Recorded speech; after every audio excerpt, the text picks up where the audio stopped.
One of the most striking examples of the immediate economic impact of the pandemic when it began in 2020 shows up in data on the unemployment rate in the United States. The unemployment rate in January of 2020 was 3.5%. But 3 months later, in April of 2020, the unemployment rate had risen to 14.8%. The change becomes even more striking when we expand the data horizon to cover the past 50 years. As you can see, the post-shutdown unemployment rate of 14.8% was the highest that had been experienced in the United States during the 5 decades going back to 1971. By contrast, the pre-pandemic unemployment rate of only 3.5% was the lowest in 5 decades. Together, those two extremes made this the largest and most sudden increase in unemployment since the Great Depression. Compared with GDP or inflation, the two variables we have thus far looked at in this course, the unemployment rate is the macroeconomic variable that is likely to have the most direct impact on any individual's life. A high unemployment rate can make it difficult for people who don't have a job to find one. It will disrupt the entry of new graduates into labor markets and unexpectedly hasten the retirement decisions of older workers. Even for those who hold on to their jobs, a high unemployment rate will increase feelings of job insecurity, reduce mobility, and hold down wages. So more people pay more attention to unemployment. But what does the unemployment rate actually measure? And what are the limitations of the unemployment rate as a measure of how well workers and the labor market are doing? In the United States, the unemployment rate is calculated by the Bureau of Labor Statistics in the Department of Labor, using data from 2 surveys that are conducted by the experts at the U.S. Census Bureau of the Department of Commerce. The BLS puts out a report called The Employment Situation on the first or second Friday of the month. This report draws on survey data from households and from business establishments. The household survey, more formally known as the Current Population Survey, or CPS, covers a sample of about 60,000 households in the United States, containing over 100,000 individuals. The CPS is a nationally representative sample, capturing both urban and rural areas, as well as cities and counties in all states. It is important to know that the unemployment rate is not calculated using unemployment benefit recipient data from the states. Those numbers are much less reliable than a large survey like the CPS, particularly given the lack of uniformity in state-run programs in exactly who is eligible to receive unemployment benefits from among unemployed workers. The second survey of labor market data is the Establishment Survey, more formally known as the Current Employment Statistics, or CES survey. This survey covers a sample of around 150,000 businesses across the United States, covering almost 700,000 work locations. The data from this survey are used to provide monthly estimates of employment patterns across various sectors of the economy, hours of employment, and earnings. For the CPS, every month, data collectors who are experienced in survey methods reach out to sample households and interview them, either in person or over the phone. Surveyors ask the household about their labor market activities during a reference week, which is typically the middle of the month they are being surveyed in. People are asked a series of questions, and the answers to the questions determine how they are classified in terms of their current status in the labor market. Here are a couple of sample questions a participant may be asked by the data collector.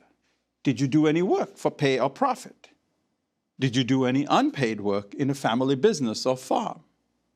Whenever we discuss unemployment or the labor market, the focus is not on the entire U.S. population, but on what is known as the civilian, non-institutionalized working age population, the working age population for short. This is the number of individuals 16 years of age and over who are not inmates of institutions such as prisons, mental hospitals, or nursing homes, and who are not actively serving in the military. The working age population at the end of 2020 was 261.2 million, compared to a total population of 330.9 million. Most of the remainder were those under 16 years of age. In other words, in 2020, there were 261.2 million people in the United States who were theoretically able to work for pay. The working age population can be split into three groups: people who are employed, people who are unemployed, and people who are not in the labor force. To be counted as employed, a person must have worked for pay or profit during the reference week of the survey. In other words, either someone paid you for the work that you did, or you did the work and earned money for yourself by doing the work. There is no minimum hour requirement to be counted as an employed worker. Since the question focuses on an individual's experience during the reference week, it is important to note that if you had a job but didn't work during the reference week because of atypical circumstances such as illness or vacation, death of a family member, a strike action at the workplace, you would still be counted as employed. There is one exception to the worked for profit or pay requirement, which applies to individuals who work in a family-owned business or farm for more than 15 hours a week. So examples would be a high school-aged child who helps out with livestock on a farm, or a spouse who works the cash register in a family-owned restaurant or bodega. These individuals are counted as employed as long as they work 15 hours per week, even though they are not paid for their work. However, simply doing the occasional chore will not result in someone being counted as employed. An unemployed person is one who does not have a job, but is actively looking for work, either full-time work or part-time work. People are not considered to be unemployed if they lack a job, but are not actively looking for work. So students, retirees, stay-at-home parents and spouses, or discouraged workers. This distinction eludes many casual observers of the economy, who often confuse the larger category of non-employment with the narrower category of unemployment. Actively looking for work means that during the prior 4 weeks, you must have taken steps like filling out a job application, submitting a resume for a position, interviewing for a job, or contacting an employer or employment agency about a job opening. One exception to the requirement for active job search are workers who have been placed on temporary unpaid leave from their jobs. This was a particularly common feature during the early days of the pandemic. Even though many of those workers may not have been actively looking for other jobs, they were still considered to be unemployed because they were interested in returning to work but unable to do so until the temporary leave ended. The sum of all employed and unemployed people in the working age population is called the labor force.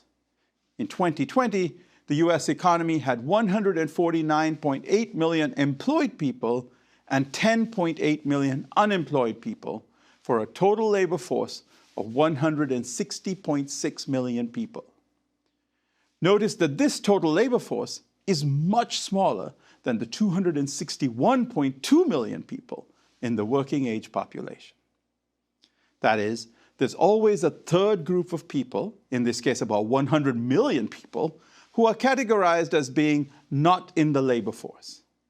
This would be those people who were neither working nor actively seeking work. Who do you know who fits into this category? Stay-at-home parents, full-time students, retirees, or discouraged workers, individuals who lost their jobs at some point, looked for work, but gave up actively looking for work.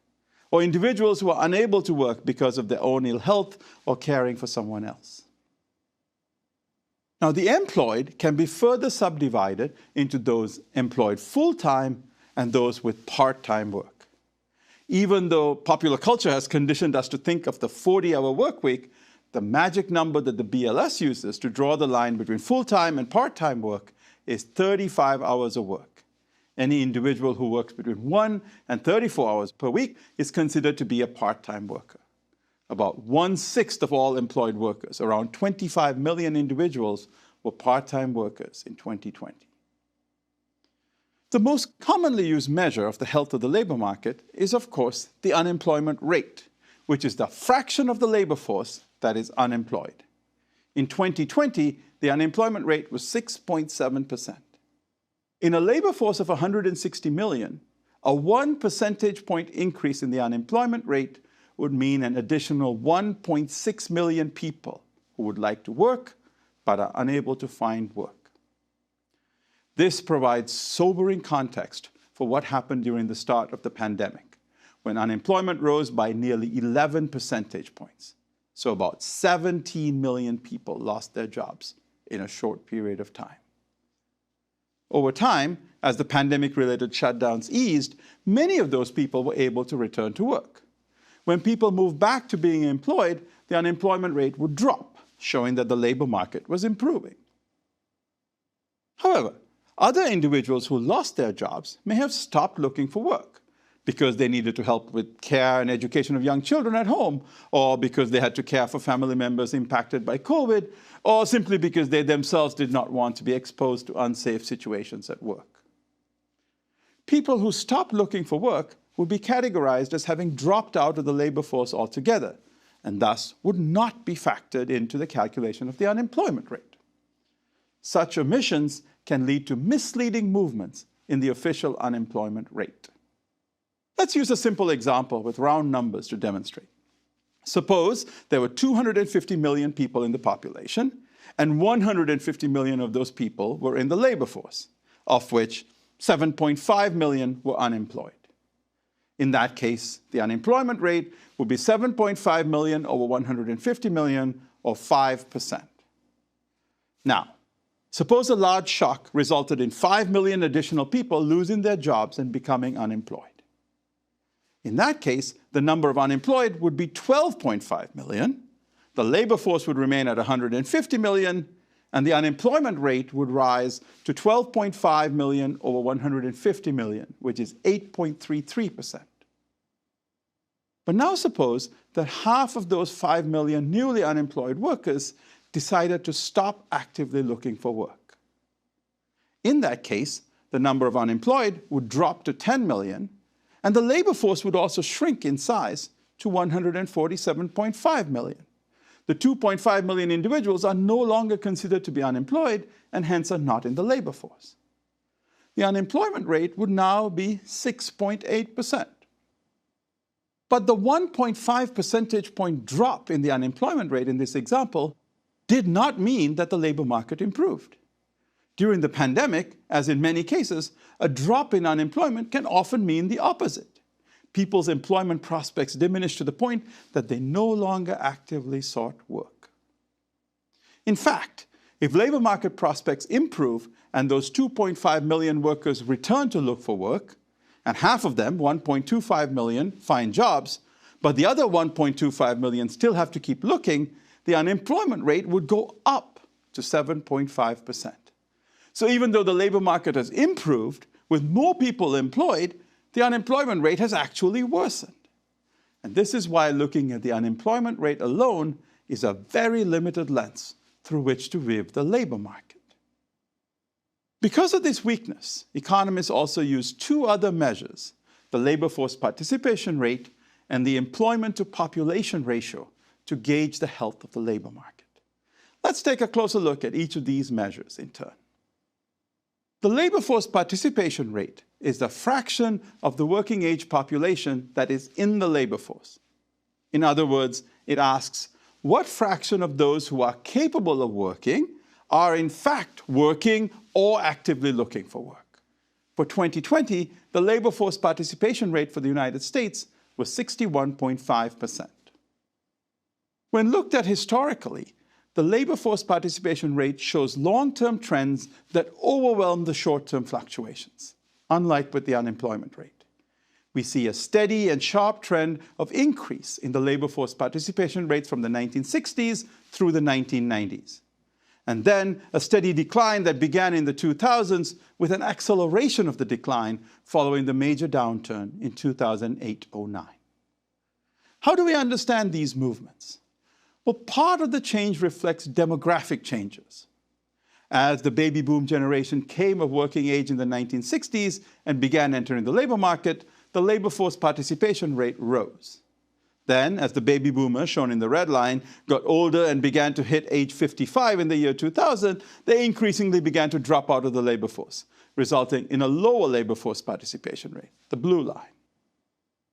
Currently, the millennials have replaced the baby boomers as the predominant group in the labor force, but the Census Bureau predicts that the size of the millennial group will be smaller than the size of the baby boomer group, which in turn implies that the millennials will need to have higher labor force participation rates if the United States is to reverse the declining long-term trend in the labor force participation rate.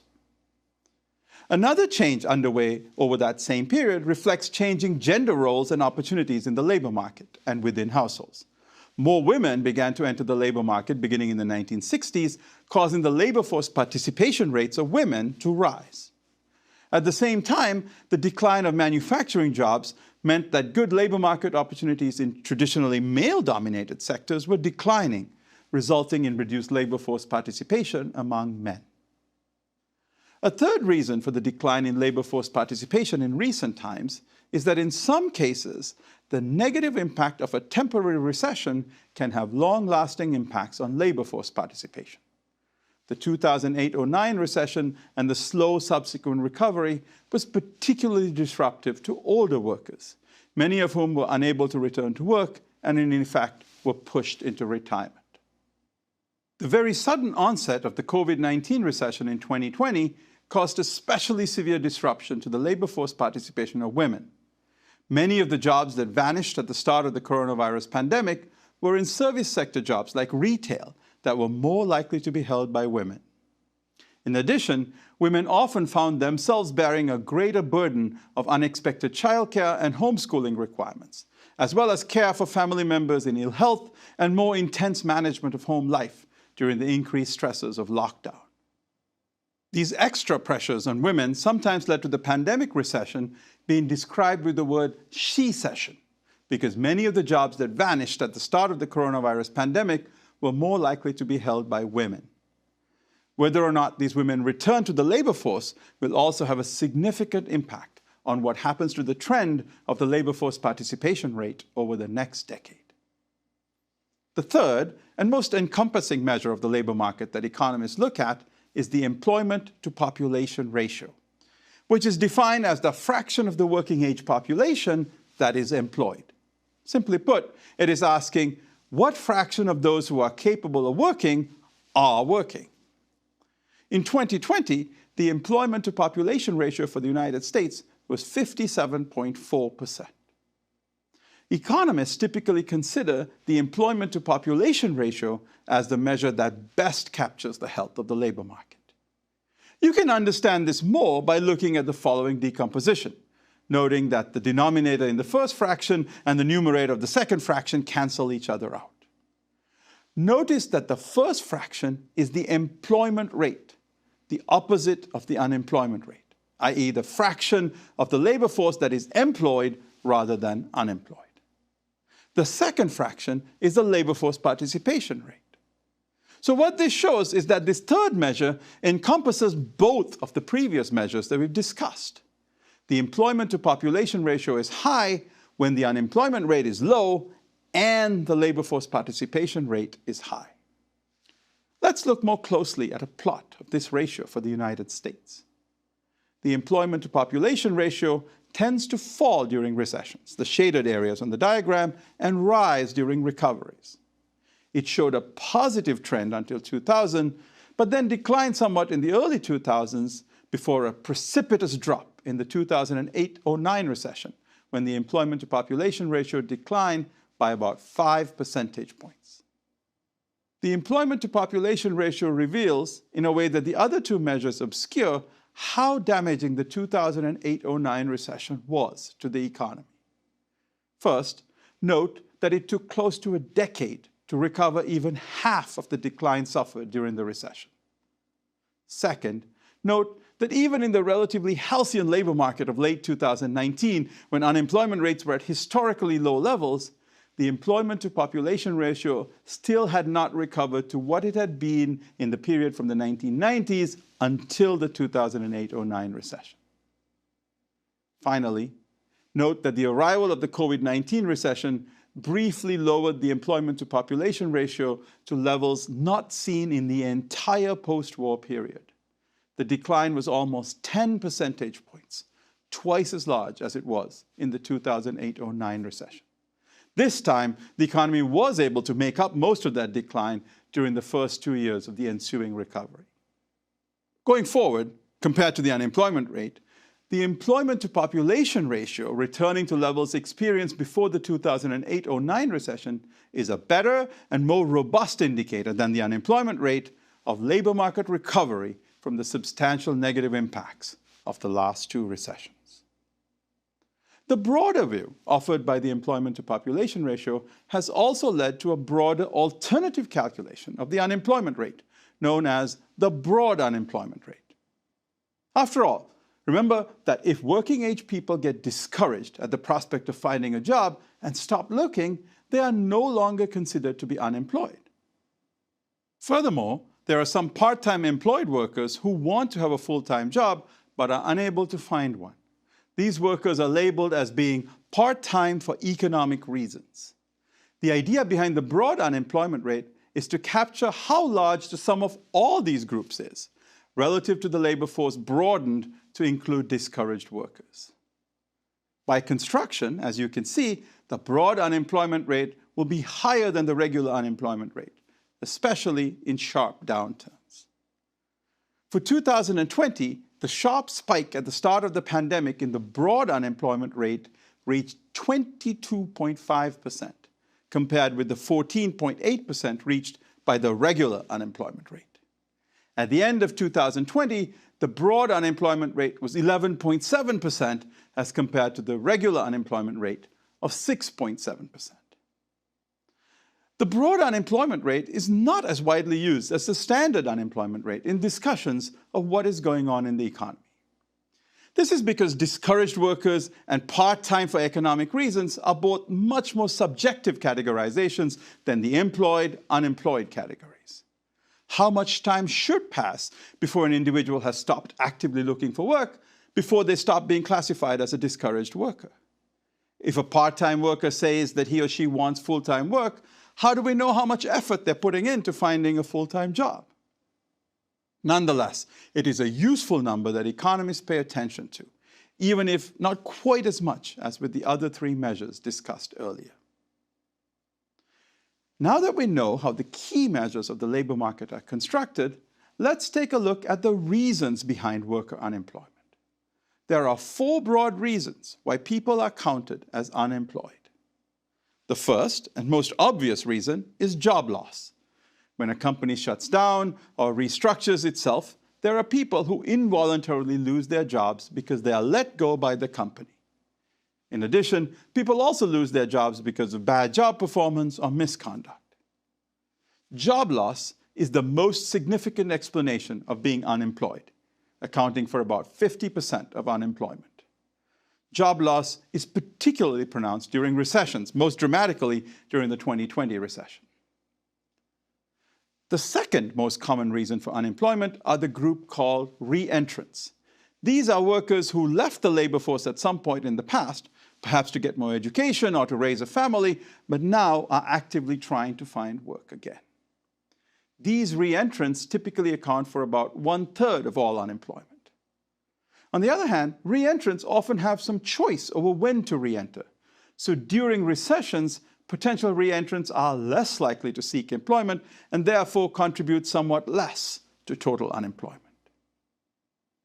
A third source of unemployment, accounting for roughly 10 to 15%, is job quits, workers who leave their jobs voluntarily because they're moving to a new city, or because they seek a change in employer or industry, or because of a bad working relationship with a supervisor or a co-worker. Unemployment due to job quits also declines during recessions, as workers tend to hold on to their existing jobs until circumstances become more amenable to a switch in roles.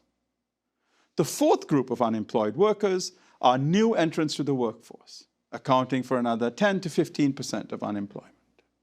Every year, millions of college graduates and high school graduates bring their newfound knowledge to seek opportunities for work. Recessions can hit new entrants hard, though it also depends on education. Official unemployment can be 3 times worse for those who don't finish high school compared to college graduates.